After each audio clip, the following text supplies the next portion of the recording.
मंत्री पंकजा मुंडे बोलतात, आपण थेट जाऊयात. शहरांमध्ये जवळपास उभे राहत आहेत. आपल्या भारतीय जनता पार्टीचा जन्म झाला तेव्हापासूनचा आतापर्यंतचा जो प्रवास आहे तो अत्यंत सुवर्ण क्षणांचा प्रवास आहे. आपले सर्वांचे श्रद्धास्थान पंतप्रधान तेव्हाचे आपले अटल बिहारी वाजपेयी म्हणायचे, न हार में न जीत में किंचित नहीं भयभीत मैं, संघर्ष पथ पर जो मिला ये भी सही वो भी सही, हार नहीं मानूंगा वरदान नहीं मांगूंगा.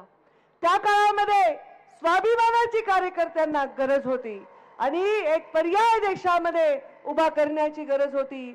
तेव्हा वरदान न मागता संघर्षाची ज्यांनी बात निवडली त्या अटल बिहारी वाजपेयी यांनी संघर्षाचं बीज रोवलं. आणि तेव्हा कार्यकर्ता नाही, आमचा कोश नाही, आमचा झेंडा नाही, आमचा चिन्ह नाही, तरी हा पक्ष उभा राहील हा विश्वास दिला. आणि तो विश्वास प्रधानमंत्री नरेंद्र मोदींनी खरा करून दाखवलेला आहे.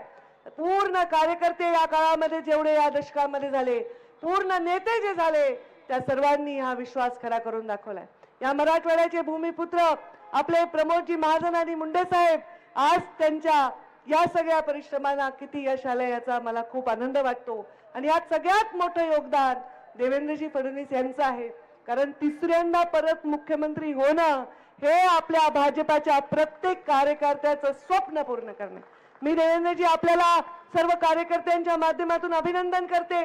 बिहारमध्ये सुद्धा आपण प्रचंड यश मिळवलेलं आहे आणि आता मला वाटतं एकही राज्य भविष्यात राहणार नाही जिथे भारतीय जनता पार्टीची पूर्ण सत्ता असेल. मला आता प्रत्येक नगरपालिकेमध्ये आणि जिल्हा परिषदेमध्ये भारतीय जनता पार्टीचं कमळ फुलवण्यासाठी मी सन्माननीय मुख्यमंत्र्यांना शुभेच्छा देते आणि त्यांच्या नेतृत्वाखाली पूर्ण महाराष्ट्रामध्ये आम्ही काम करून भारतीय जनता पार्टीची ताकद वाढवण्यासाठी हे कार्यालय हे प्रतिकात्मक उभे राहतील आणि या कार्यालयातून ऊर्जा घेऊन कार्यकर्ता जाईल हा विश्वास व्यक्त करते आणि माझ्या वाणीला विराम देते. धन्यवाद. जय हिंद, जय महाराष्ट्र.